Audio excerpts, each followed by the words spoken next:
Good morning everyone. दोस्तों आज है अप्रैल 16 2022 और हम लोग करने वाले हैं द हिंदू न्यूज़पेपर के एनालिसिस। मेरा नाम है सितेंद्र चौधरी और रोज की तरह कुछ सिलेक्टेड टॉपिक्स आपके लिए लेके आया हूं। दोस्तों पर ब्रीफली देख लेते हैं आज हम लोग कौन कौन से टॉपिक करेंगे, उसके बाद बढ़ते हैं हम लोग डिटेल में। वैसे आज बता दूं आज सैटरडे का दिन है, तो सैटरडे को द हिंदू न्यूज़पेपर में एक्सप्लेनर सेक्शन नहीं आता है और हम लोग एक्सप्लेनर सेक्शन पर खास फोकस करते हैं क्योंकि यहाँ पर टॉपिक काफ़ी डिटेल में दिए जाते हैं। लेकिन आज एक्सप्लेनर सेक्शन नहीं तो कुछ आर्टिकल से ही हम लोगों को काम चलाना पड़ेगा। देखिए सबसे पहले हम लोग फ्रंट पेज पे कुछ न्यूज़ पढ़ेंगे। वैसे आज खास न्यूज़ वहाँ पे भी नहीं है। जेरूसलम के अंदर वायलेंस हो गया है। जेरूसलम लगातार न्यूज़ में रहता है। कल भी हम लोगों ने इजराइल के बारे में थोड़ी सी न्यूज़ पढ़ी थी, आज फिर से थोड़ा सा आपको बताऊँगा क्योंकि ये पिछले साल भी बहुत ज़्यादा न्यूज़ में था। नेपाल्स फ्यूचर क्राइसिस, इसके बारे में थोड़ा आपको बताऊँगा। यहाँ पर भी थोड़ा सा बैलेंस ऑफ पेमेंट और फॉरेक्स वाला क्राइसिस हो सकता है क्योंकि नेपाल के बारे में हम लोग पहले भी बात कर चुके हैं, तो ये भी रिपीटेड टॉपिक है। S fund 400 defence system last month, इस टॉपिक के बारे में हम लोगों ने 2-3 बार चर्चा की थी और फिर से देखेंगे क्योंकि डिफेंस इसमें थोड़ी प्रोग्रेस हुई एक्चुअली। और यूक्रेन और जब रशिया का क्राइसिस चल रहा है तो ये काफ़ी इंपॉर्टेंट हमारे लिए हो जाता है। ई डार्ट पोर्टल ये कम्प्लीटली एक नया टॉपिक है हमारे लिए। क्या है क्या नहीं है, कैसे काम करता है, क्या पर्पज़ है इसका, उसके बारे में बात करेंगे। IMF एंड श्रीलंका, एक्चुअली ये आज का आर्टिकल भी है और ये आज का एडिटोरियल भी है क्योंकि ज़्यादातर ये श्रीलंका से रिलेटेड है, तो इस पर इतना ज़्यादा डिटेल में हम लोग नहीं घुसेंगे। लेकिन जितनी थोड़ी बहुत रिक्वायरमेंट हमारे लिए है खासकर IMF को लेके, वो मैं आपको बताऊंगा कि IMF से जो बेल आउट हम लोग लेते हैं, जो असिस्टेंस बेसिकली हम लोग लेते हैं जैसे श्रीलंका ले रहा है, उसका बेनिफिट क्या है और IMF से हेल्प लेने के ड्रॉबैक्स क्या हैं, ये थोड़ा सा हम लोग देखेंगे क्योंकि इस तरह की चीज़ें कई बार आपके एग्जाम में मेंस में आपसे पूछ ली जाती हैं। वीट टू इजिप्ट, वीट के बारे में हम लोग पहले भी बात कर चुके हैं, दोबारा से बात करेंगे क्योंकि इंडिया अभी इजिप्ट के अंदर वीट भेजने वाला है, एक्सपोर्ट करने वाला है। उसके अलावा 2-4 कुछ एडिशनल आर्टिकल भी हैं, कुछ खास तो नहीं है लेकिन आपका मन करे तो पढ़ लेना, अदरवाइज तो छोड़ सकते हो। लेकिन एक बार देखते हैं दोस्तों ब्रीफली आज है क्या फ्रंट न्यूज़ पे पेपर पे। ये जो है पॉलिटिकल न्यूज़ है, इसको आप छोड़ सकते हो, इसको आप छोड़ सकते हो। Sri Lanka will not ignore poor while seeking the IMF assistance, ये हम लोग थोड़ी देर में करेंगे। उसके अलावा फ्रंट न्यूज़ पे और कुछ खास नहीं। एक यहाँ पे एक चीज़ आप देख सकते हो, वोम Covid jab gives hope too in animal trials, ये थोड़ा सा अगर आपको देखना है क्योंकि मामला ऐसा है ना कि अभी तक जो भी कोविड की वैक्सीन होती हैं, दवाइयाँ वगैरह जो बन रही हैं, वैक्सीन बन रही हैं, वो हमें कोल्ड स्टोरेज करना पड़ता है, रेफ्रिजरेटर वगैरह के अंदर रखना पड़ता है। आप उनको रूम टेम्परेचर के अंदर ज़्यादा समय 2-4-5 घंटे से ज़्यादा नहीं रख सकते। लेकिन अभी एक वॉर्म वैक्सीन भी बनाई जा रही है, जो हो सकता है जिसकी वजह से ऐसी वैक्सीन बने जिसको हम लोग गर्म टेम्परेचर में अंदर, मतलब रूम टेम्परेचर के अंदर भी रख सकते हैं। उसके बारे में थोड़ा सा इन्होंने बात किया है एक्चुअली, और सिर्फ एनिमल्स के लिए नहीं बल्कि इंसानों के लिए भी बन रही है। और इसके बनाने वाली जो कंपनी है वो है मिनवैक्स, क्या नाम है, MYNVAX, मिनवैक्स प्राइवेट लिमिटेड कंपनी है ये और इंडिया बेस्ड कंपनी है। ठीक है जी, अभी तक तो सिर्फ ट्रायल चल रहे हैं, लेट्स होप कि कुछ ना कुछ यहाँ से पॉजिटिव चीज़ें निकले। इससे होगा क्या ना, इससे अफ्रीकन कंट्री को बहुत बेनिफिट होने वाला है। बहुत सारी अफ्रीकन कंट्री ऐसी है जहाँ पे वैक्सीन इसलिए नहीं भेजी जा पा रही है मजबूरी में क्योंकि वहाँ पे जो है कोल्ड स्टोरेज ही नहीं है, और जब कोल्ड स्टोरेज आपके पास नहीं होगी तो वैक्सीन कैसे आप स्टोर करोगे, तो ये भी समस्या है। तो अगर आप रूम टेम्परेचर के ऊपर वैक्सीन बना दोगे ना तो उसको अफ्रीकन कंट्री में भी भेजा जा सकता है। देखिए छोटी छोटी चीज़ों के कितने बेनिफिट होते हैं। तो सिर्फ वैक्सीन बनाना ही काफ़ी नहीं है, वैक्सीन बनाने के बाद एक्चुअली रियल चैलेंज जो है वो शुरू होता है क्योंकि जब डिस्ट्रीब्यूशन की बात आती है, जब लॉजिस्टिक की बात आती है, जब उसको स्टोर करने की बात आती है, और जब स्टोरेज, मान लो आपने स्टोरेज कैपेसिटी भी कर ली, लेकिन स्टोरेज कैपेसिटी से सेंटर तक जहाँ पे एक्चुअल में वैक्सीन डिलीवर की जानी है उसके बीच में भी कोल्ड स्टोरेज होना चाहिए। तो इसीलिए बहुत इंटीरियर एरियाज़ में वैक्सीन को भेजना काफ़ी मुश्किल हो जाता है। लेकिन कुछ हम लोगों ने कल MCQs देखे थे उसके आंसर मैं आपको आज बता देता हूँ, थोड़ा डिटेल में आपको पढ़ना था पढ़ सकते हो। Ambedkar young entrepreneur mentor program is a new scheme in which union ministry of the social justice and empowerment, इसका आंसर हो जाता है B. Which state UT has organized the Baba Saheb the grand musical play on the life of doctor Ambedkar, तो ये new Delhi में हुआ था। In which city president Ramnath Kovind led the foundation stone for the doctor Bhimrao Ambedkar culture centre, ये हुआ था लखनऊ में। Doctor B R Ambedkar described which part as the noble feature of the Indian constitution, इसका मतलब हो जाता है पार्ट 4, और पार्ट 4 के अंदर हमारे होते हैं DPSP, director policy of state policy, DPSP, ये एस नहीं है बाद में, डायरेक्टरी पॉलिसी होता है स्टेट पॉलिसी, ये प्रिंसिपल होता है स्टेट पॉलिसी। ये होता क्या है, इसमें स्टेट को बेसिकली, स्टेट में दोनों ही आ गया, इसमें सेंटर भी आ गया, इसमें स्टेट भी आ गए, और कोई भी जिसको हम लोग स्टेट बोलते हैं अंडर आर्टिकल जो हमारे होते हैं, जैसे इसमें LIC, PSUs, वो सब स्टेट का पार्ट होते हैं। तो ये लोग ऐसी पॉलिसीज अपनी, बेसिकली कहने का मतलब ये है कि भैया जब आप पॉलिसी बनाओगे तो कुछ खास बातों का ध्यान रख सकते हो। वो कौन सी बातें हैं जो कि हमारे DPSP के अंदर मेंशन की गई हैं। ये लीगली जस्टिफाई आप इसको नहीं कर सकते, मतलब अगर कोई स्टेट या सेंटर अगर DPSP के अंदर दिए हुए प्रोविजन को फुलफिल नहीं करता है तो आप कोर्ट में नहीं जा सकते, आप सिर्फ फंडामेंटल कोर्ट राइट्स के लिए ही कोर्ट में जा सकते हो, तो जस्टिफिएबल नहीं है, ये आपको बताने की जरूरत नहीं है, ये आपको पहले से पता है। Ambedkar formed which of the following organisation, all of them, ठीक है, Bahishkrit Hitakarini Sabha, independent labour party, all India scheduled caste federation, तीनों ही अंबेडकर जी ने बनाई थी। When did Ambedkar signed the Poona pact, 1932। ये पूना पैक्ट है क्या, इसकी पूरी कहानी अगर आपको जाननी है तो ये लिंक मैंने आपको दिया हुआ है, इसके ऊपर क्लिक करना, और एक्चुअली ये न्यूज़पेपर द हिंदू का ही लिंक है, लिंक करके आप सारी चीज़ें अच्छे से जान सकते हो। कुछ नई चीज़ आपको डेफिनेटली यहाँ पे देखने को मिलेंगी, तो इस पर ज़रूर क्लिक करना। आगे बढ़ते हैं दोस्तों, जो आज की पहली न्यूज़ है वो आती है 150 hurt in the clashes as Israel police raid Al Aqsa mosque. ठीक है, देखिए ये पिछले साल इतना ज़्यादा न्यूज़ में था ना कि मैंने पूरा दिन रिसर्च करके, मेरी ज़िंदगी का पहला वो ऐसा टॉपिक था जिसमें इतना सारा रिसर्च मैंने किया था, पूरा दिन रिसर्च करके 1 घंटे का वीडियो हम लोगों ने बनाया था और उसको अपने चैनल पे भी डाला था। क्योंकि उस समय इजराइल में क्या हो रहा था, ये जो गाजा स्ट्रिप है ना, यहाँ से बम्बार्डमेंट हो रही थी इजराइल के ऊपर, फिर इन्होंने भी रिएक्शन में उनके ऊपर बम्बार्डमेंट भी की थी, कई सारे लोग मारे गए थे, आयरन डोम वगैरह वो सब चीज़ें चल रही थी। तो उस समय भी मुद्दा जेरूसलम को लेके था। जेरूसलम में एक खास मॉस्क होता है जिसे अल अक्सा मॉस्क कहा जाता है। ठीक है, ये एक ऐसी जगह है जहाँ पे ज्यूज़ और मुस्लिम्स और इवन क्रिश्चियंस भी, लेकिन क्रिश्चियंस का क्लेम इतना स्ट्रॉन्ग नहीं है जितना इन दो कम्युनिटीज़ का है, तो ये उसको क्लेम करते हैं। इनकी एक अपनी हिस्ट्री है।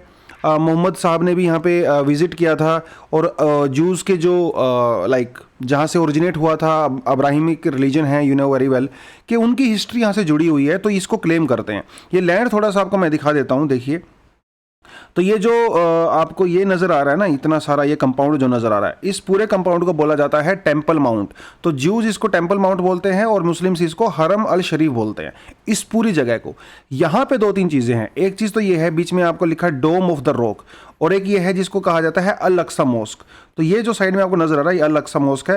मोहम्मद साहिब ने यहाँ पे विज़िट किया था, यहाँ पे कुरान शरीफ जो उन्होंने पढ़ा था, उसके बाद वो यहाँ पे एक पत्थर रखा हुआ है इस डोम ऑफ रॉक के नीचे। ऐसा माना जाता है कि उस पत्थर पे जो है वो ओरिजिन माना जाता है यूनिवर्स का। दोनों ही मेरे ख्याल से रिलीजन के अंदर, ज्यूज़ में तो माना जाता है, शायद इस्लाम में जो है, यहाँ से मोहम्मद साहिब जब आए थे ना, तो उन्होंने अपना घोड़ा वगैरह यहीं पे कहीं बांधा था, और उसके बाद यहाँ से वो स्वर्ग की यात्रा की थी उन्होंने, हेवन में। वो तो ये एक बहुत ही पवित्र जगह मानी जाती है। इस्लाम में third the holiest, Mecca Medina के बाद थर्ड होलीएस्ट साइट इसको माना जाता है। और ज्यूज़ जो है इसको, उनका पुराना टेम्पल हुआ करता था, ज्यूज़ का माउंट टेम्पल, और उसको मानते हैं। और पुराना टेम्पल अभी नहीं है क्योंकि उसको डिस्ट्रॉय कर दिया गया था पास्ट में, लेकिन उस पुराने टेम्पल की ना दीवार बची हुई है यहाँ पे, ये इसे कहा जाता है वेस्टर्न वॉल।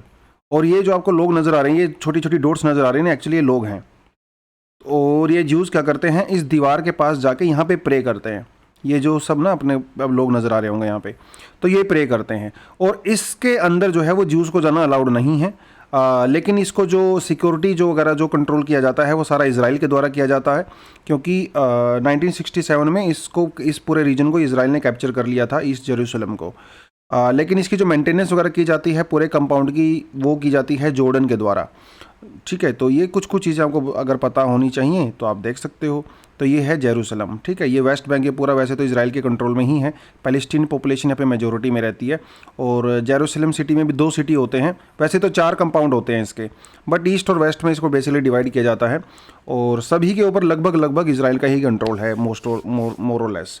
तो वही थोड़ा सा इसलिए, और यहाँ पे बहुत ज़्यादा वायलेंस वगैरह भी होता रहता है इस बार, क्योंकि ज्यूज़ का एक बहुत ही फेमस फेस्टिवल होता है और जिसे हो जाता है पास ओवर, ठीक है। और क्योंकि रमज़ान भी चल रहा है इस समय, रमज़ान, तो दोनों आपस में क्लैश हो गए, तो जिसकी वजह से वहाँ पे प्रे करने के लिए बहुत लोग इकट्ठा हुए और उनके बीच में कम्युनल क्लैश हुआ। तो ये थोड़ी सी कहानी इसके बारे में आपको बता दिया मैंने 2 मिनट के अंदर। अदरवाइज़ ये टॉपिक आपको अगर पूरी अच्छे से जानना है, इसकी हिस्ट्री, जहाँ से रिलीजन ओरिजिनेट हुए थे, उसके बाद टेम्पल्स को कैसे डिस्ट्रॉय किया गया, उसके बाद इसको कैसे क्लेम किया गया over a period of time, और अभी मॉडर्न समय में जो कंट्रोवर्सी है इसको लेके कौन कौन सी लड़ाइयाँ हुई हैं पास्ट में, वो सब डिटेल में आपको उस वीडियो में मिल जाएगा। अगर आपको देखना है तब देख सकते हो। अगला टॉपिक है दोस्तों, Nepal running low on the foreign exchange reserve. ठीक है जी, तो श्रीलंका की जो हालत है वो नेपाल की भी हो सकती है, अभी हुई नहीं है, लेकिन उनका जो फॉरेन एक्सचेंज रिजर्व है वो धीरे धीरे काफ़ी कम हो रहा है, क्योंकि श्रीलंका की तरह नेपाल भी एक इम्पोर्टिंग कंट्री है। कई सारी चीज़ें हैं ऐसी जो नेपाल के द्वारा इंपोर्ट की जाती हैं, जैसे मेडिसिन्स, ऑयल प्रोडक्ट्स, कार, और भी बहुत सारी आइटम जैसे मोबाइल फ़ोन वगैरह, वो सब। अब इनको इंपोर्ट अगर आप करोगे तो आपको चाहिए डॉलर। तो भैया अगर आपके पास फॉरेन एक्सचेंज रिजर्व नहीं होगा तो इनका बिल कैसे चुकाओगे, सबसे बड़ी समस्या। और डॉलर कहाँ से कमाया जाता है? डॉलर कमाया जाता है एक्सपोर्ट से, या फिर फॉरेन करेंसी आपकी कंट्री में आती है। और ये फॉरेन करेंसी कई तरीके से आ सकती है। नेपाल में यहाँ पे सबसे बड़ा रीज़न होता है दो जगह से नेपाल के अंदर फॉरेन करेंसी आती है। पहला होता है टूरिज्म और दूसरा होता है रेमिटेंस। तो टूरिज्म तो आप समझिए, क्योंकि रेमिटेंस का मतलब होता है कि बहुत सारे नेपाली लोग दूसरी कंट्रीज़ में काम करते हैं, इंडिया में आते हैं, वेस्ट मिडिल ईस्ट में जाते हैं, तो वहाँ से बहुत सारा पैसा वो कमाते हैं और अपनी कंट्री में वापस भेजते हैं। अब समस्या यहीं से शुरू हो गई। को पेंडेमिक के समय टूरिज्म तो वैसे ही ख़त्म हो गया था, क्योंकि इंटरनेशनल फ्लाइट वगैरह जा नहीं रही थी। रेमिटेंस भी कम हो गया, क्योंकि जो भी नेपालीज लोग बाहर गए हुए थे दूसरी कंट्री में, उनकी जॉब लॉस हो गया। तो धीरे धीरे नेपाल की इनकम कम होती रही, लेकिन खर्चा बढ़ता रहा, और उनका जो फॉरेक्स रिजर्व है वो धीरे धीरे कम हो रहा है। हालांकि इन्होंने कहा है कि भी सिचुएशन बहुत ख़राब नहीं है, क्योंकि धीरे धीरे टूरिस्ट लोग भी अभी आ रहे हैं, और जो कि खासकर क्योंकि हिमालयन कंट्री है, तो वहाँ पे नेपाल में माउंट एवरेस्ट है या दूसरी जो बड़ी बड़ी पीक्स हैं, वहाँ पे लोग ट्रैकिंग करने के लिए और माउंटेनियरिंग करने के लिए आते हैं। एक बहुत ही फेमस टूरिस्ट प्लेस है।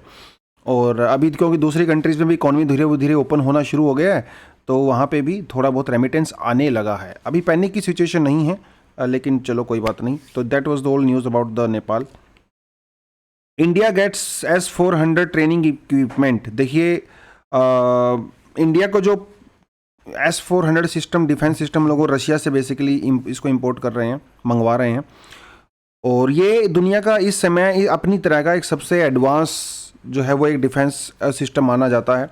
इंडिया ने जो है कई सालों से तक लगातार रशिया के साथ डील करने के बाद इसको फाइनलाइज़ किया था, और इसकी जो पहला फेज़ था, मतलब जो पहली इंस्टॉलमेंट थी, वो इंडिया में ऑलरेडी आ चुकी है। दूसरी अभी इंस्टॉलमेंट भी आनी थी, लेकिन वो कोविड की वजह से थोड़ा सा डिले हो गई अनफॉर्चुनेटली। लेकिन अभी उसके ट्रेनिंग इक्विपमेंट वगैरह आ गए हैं। देखिए ऐसा नहीं होता डिफेंस इक्विपमेंट में चलो भैया ये आपने खरीदा आप इसको पकड़ लो, नहीं, हमारे ऑफिशियल्स को उसकी ट्रेनिंग भी देनी पड़ती है। तो रशिया से ही लोग ट्रेनिंग देने के लिए आते हैं, हमारे ऑफिसर्स भी वहाँ पे जाते हैं जो ट्रेनिंग लेके आते हैं, उसको कैसे ऑपरेट करना है, उसका सॉफ्टवेयर को कैसे समझना है, कैसे उसको अपडेट करना है, वो सारी चीज़ें सिखाई जाती हैं। तो सेकंड जो यूनिट आना था उसका भी ट्रेनिंग इक्विपमेंट आ चुके हैं। हो सकता है धीरे धीरे सेकंड फेज़ भी आ जाए। और क्योंकि यहाँ पे यूएसए भी थोड़ी प्रॉब्लम क्रिएट कर रहा था, ये तो मेरे ख्याल से कल वाला हो गया, इसको आप इसको डिलीट कर देना, कोई बात नहीं, ठीक है। $5.43 बिलियन का ये बेसिकली डील है। यूएसए इसमें ऑब्जेक्शन कर रहा है, ऑब्वियसली उसको तो करना ही करना है, क्योंकि रशिया के साथ यूएसए का जो रिलेशन होगा सबको पता है। यूएसए के अंदर एक कानून है जिसे कहा जाता है काटसा। दोस्तों काटसा का मतलब होता है countering America's adversaries through sanctions.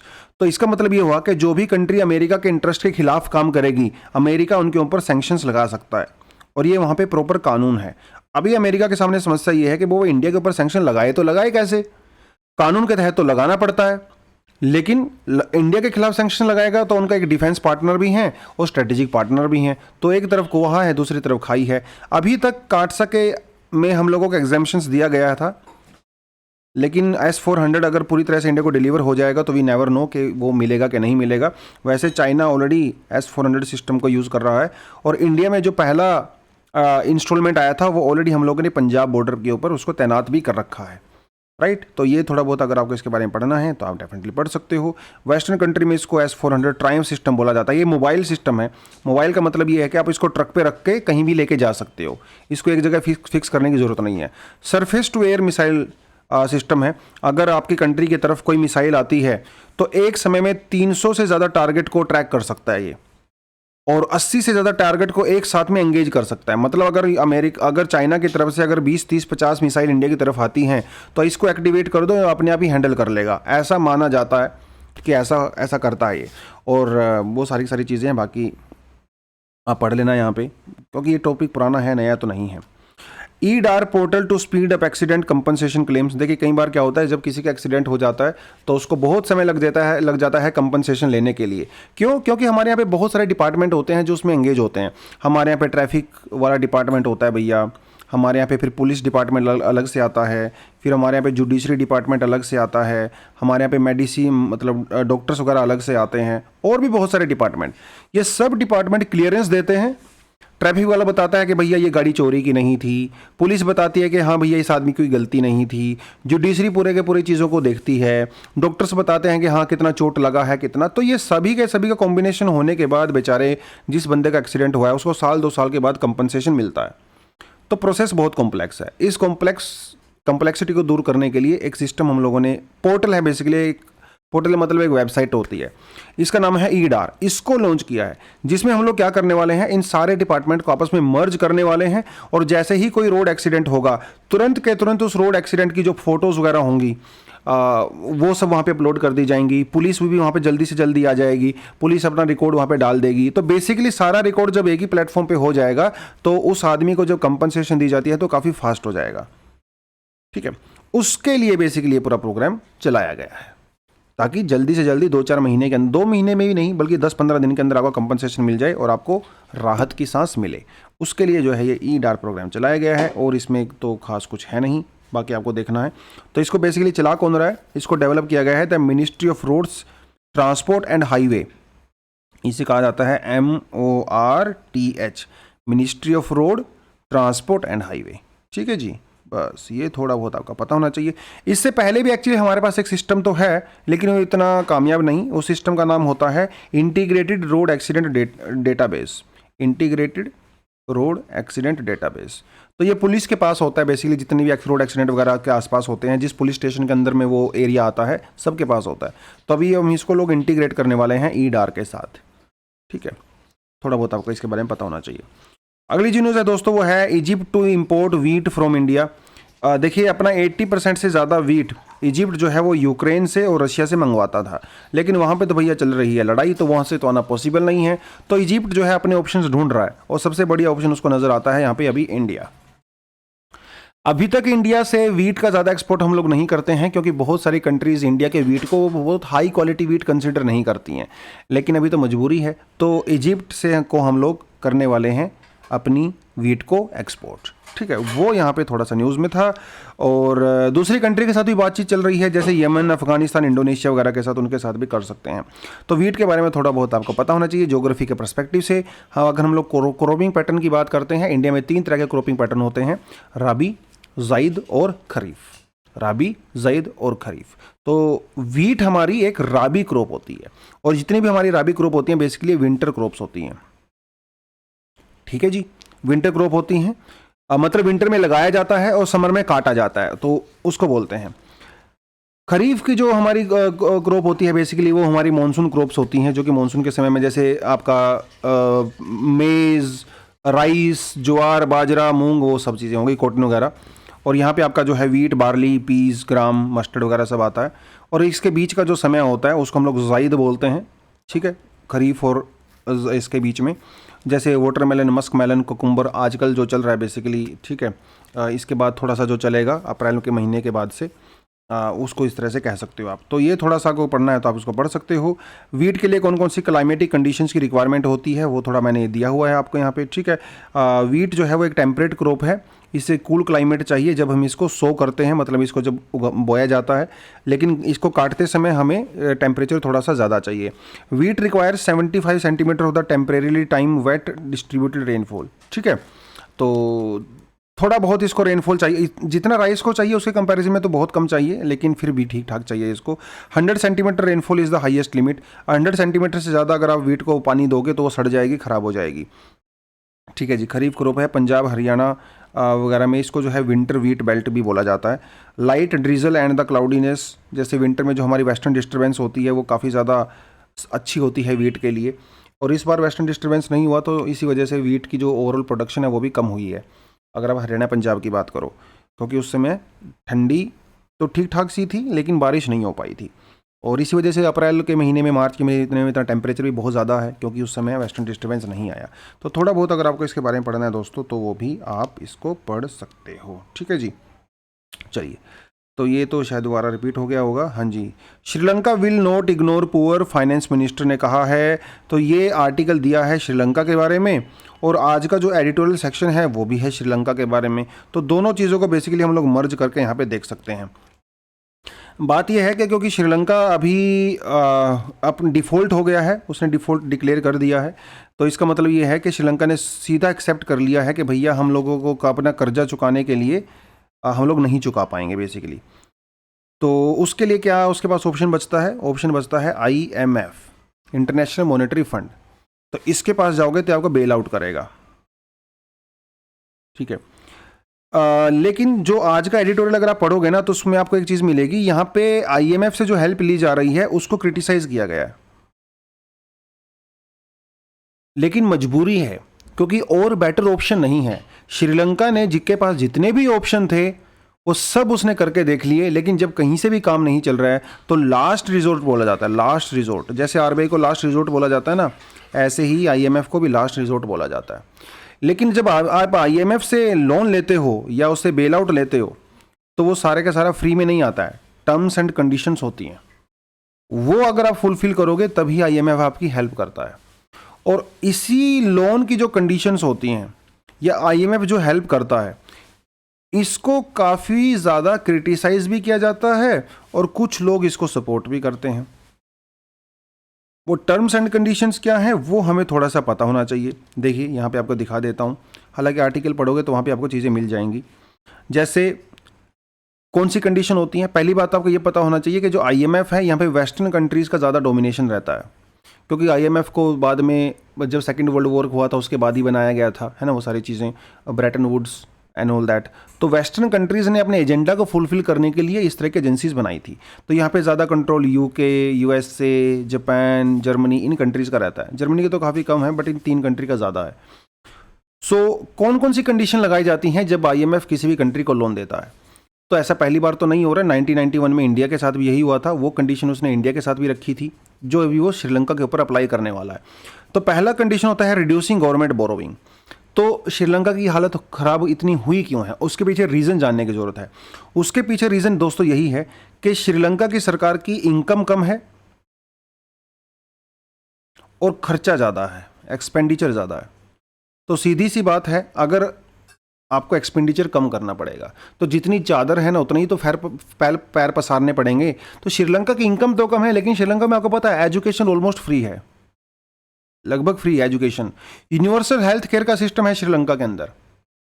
तो इसीलिए तो श्रीलंका के जो सोशल इंडिकेटर हैं वो इतने अच्छे हैं, हेल्थ लेवल वहाँ पे बहुत अच्छा है और एजुकेशन का लेवल भी वहाँ पे बहुत बढ़िया है। लेकिन इन पे तो खर्चा होता है ना भैया, फ्री में थोड़ी होता है, लेकिन इनकम आपके पास है नहीं। तो पहली कंडीशन जो रखी जाती है IMF के द्वारा वो यही है कि भैया अपने खर्चे कम करो, खर्चे कम करो और इनकम बढ़ाओ। इनकम कैसे बढ़ सकती है? हायर टैक्सेस के द्वारा। आपको मैंने बताया था, परसों भी बताया था कि श्रीलंका में टैक्स को कम कर दिया गया जिससे सरकार की इनकम कम हो गई। तो इनकम इंक्रीज करो, खर्चे कम करो, सबसे पहली बात, और जो अच्छी भी है, ऐसा होना भी चाहिए। Higher interest rate to stabilise the currency, interest rate को इंक्रीज करो, ठीक है, क्योंकि जब इंटरेस्ट रेट कम होता है ना तो उससे लोगों को सस्ता लोन मिलता है, और जब लोगों को सस्ता लोन मिलता है तो मार्केट में मनी सप्लाई इंक्रीज हो जाती है, जिससे हो जाती है इन्फ्लेशन, और जब इन्फ्लेशन होता है तो करेंसी की वैल्यू डिक्रीज हो जाती है। तो पहले उन्होंने कहा कि हाई इंटरेस्ट रेट करो, मार्केट में मनी सप्लाई को कम करो ताकि आपकी करेंसी की वैल्यू इंक्रीज हो, तो ये दूसरी कंडीशन होती है। एक और कंडीशन होती है allow failing firms to go bankrupt. अगर किसी कंपनी को फायदा नहीं हो रहा है, वो प्रॉफिट में नहीं है, तो उसको बैंकरप्ट होने दो, उसको पकड़ के मत रखो। जैसे इंडिया ने एयर इंडिया के केस में किया।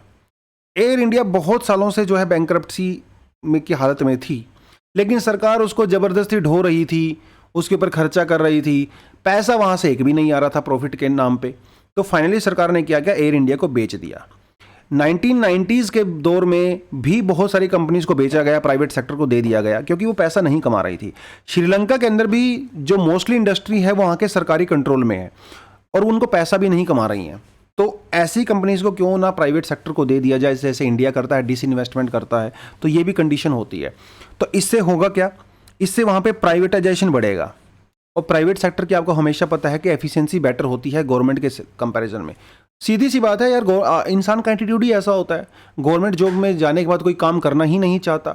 गवर्नमेंट जॉब लेने के लिए सबसे ज़्यादा मेहनत की जाती है, लेकिन गवर्नमेंट जॉब मिलने के बाद सबसे कम मेहनत की जाती है। इसीलिए गवर्नमेंट सेक्टर के अंदर एफिशिएंसी नहीं आती, आउटपुट नहीं आता, राइट। तो इसीलिए उन्होंने कहा कि भैया प्राइवेट सेक्टर को आप यहाँ पे इंप्रूव करिए, डीरेगुलेशन कीजिए। वहाँ की जो कंपनीज हैं, जो बैंकिंग सेक्टर है, उस पर सरकार का बहुत ज़्यादा कंट्रोल है, तो उनको थोड़ा सा ऑटोनॉमी दीजिए, फ्रीडम दीजिए। करप्शन को कम करो और ब्यूरोक्रेसी को कम करो, ठीक है। तो बाबू लोगों जो वहाँ पे जम के बैठे हुए हैं उनको थोड़ा सा कम करो, क्योंकि वो प्रोसेस को स्लो कर देते हैं। तो ये कुछ कंडीशन होती हैं जो आईएमएफ उनके ऊपर अप्लाई करता है। अब इनका कुछ एडवांटेज भी हो सकता है, कुछ डिसएडवांटेज भी हो सकता है। तो आईएमएफ को कि क्या क्या एडवांटेज हैं, बड़ी बात तो वो है। पहली बात तो कि जब किसी को ज़रूरत होती है तो आईएमएफ उसकी हेल्प करता है। तो सीधी सी बात है भैया, हेल्प करने वाला कोई ना कोई तो होना चाहिए, है ना। तो अगर आईएमएफ भी नहीं होता तो फिर कहाँ जाते, ये तो बड़ी बात है ना। तो आईएमएफ हेल्प प्रोवाइड कराता है।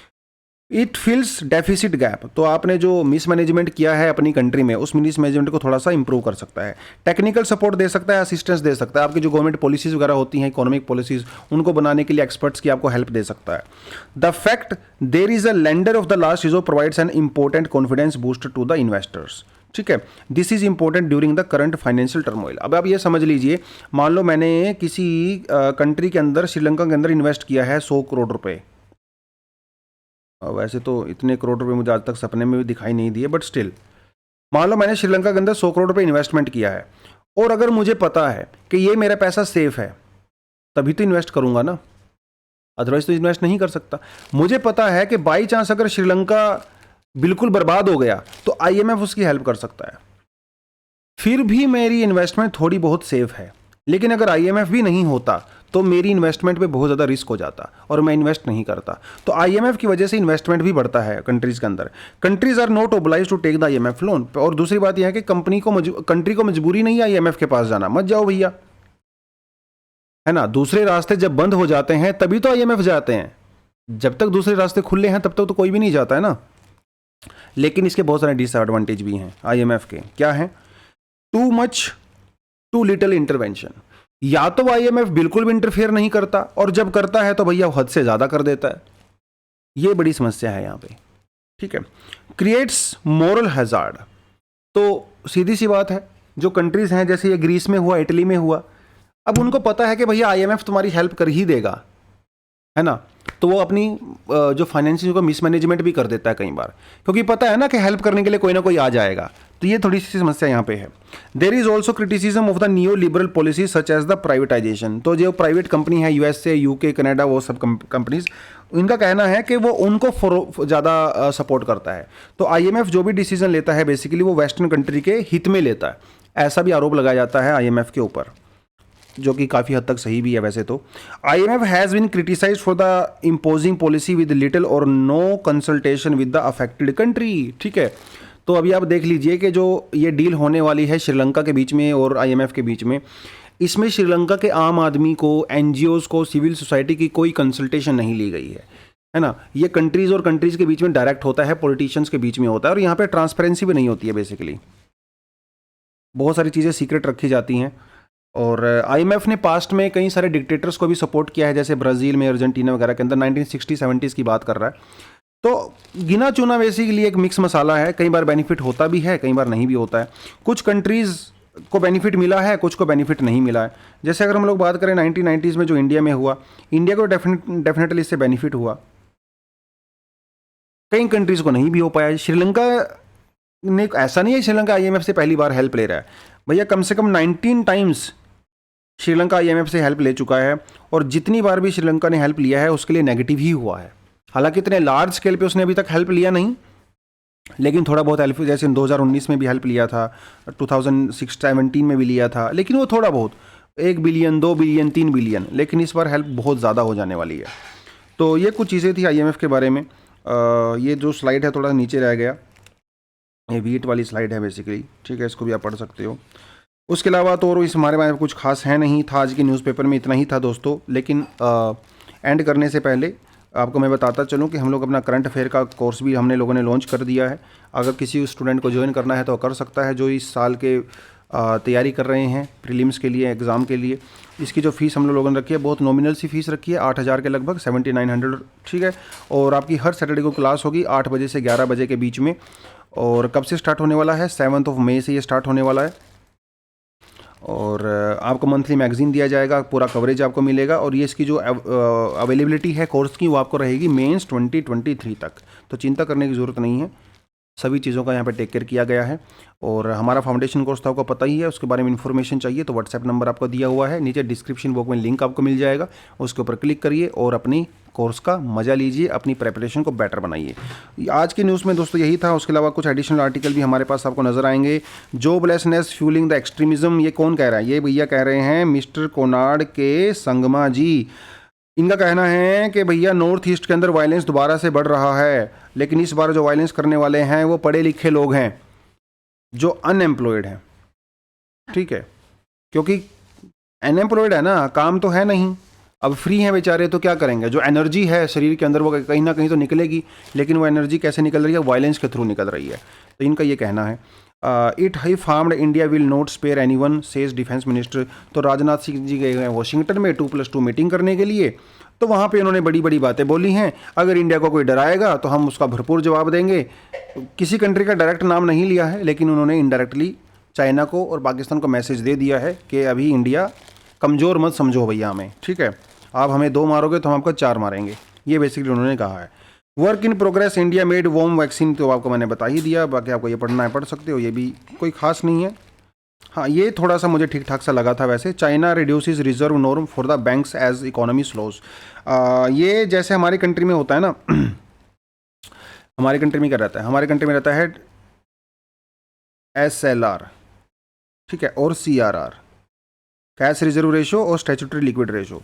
ये क्या होता है? ये होता है कि भैया बैंकों को कुछ पैसा रिजर्व में रखना पड़ता है, जैसे हम लोग गुल्लक में रखते हैं ना इमरजेंसी के लिए, तो उस तरह से रहता है। मान लो अगर किसी बैंक के पास टोटल 100 रुपये हैं, तो इस 100 रुपये में से 10 रुपये उसको रिजर्व में रखने पड़ते हैं, और 90 रुपीज़ को वो आराम से लोन दे सकता है, जो भी उसको करना है वो कर सकता है। तो चाइना ने क्या किया? चाइना ने ये जो रिजर्व मनी थी इसको रिड्यूस कर दिया। जिसके पास मान लो 10 रुपये से उसने 5 रुपये कर दिया, तो बैंकों के पास पैसा कितना हो गया? 95 रुपीज़ हो गया, और 5 रुपये उसको रिजर्व करना है। ऐसा क्यों किया चाइना ने? ताकि बैंकों के पास पैसा ज़्यादा रहे और बैंक जो है वो ज़्यादा पैसा लोन दे सके। लोन देगा तो मनी सप्लाई इंक्रीज़ होगा, मनी सप्लाई इंक्रीज़ होगा तो प्रोडक्शन बढ़ेगा, एम्प्लॉयमेंट जनरेट होगा।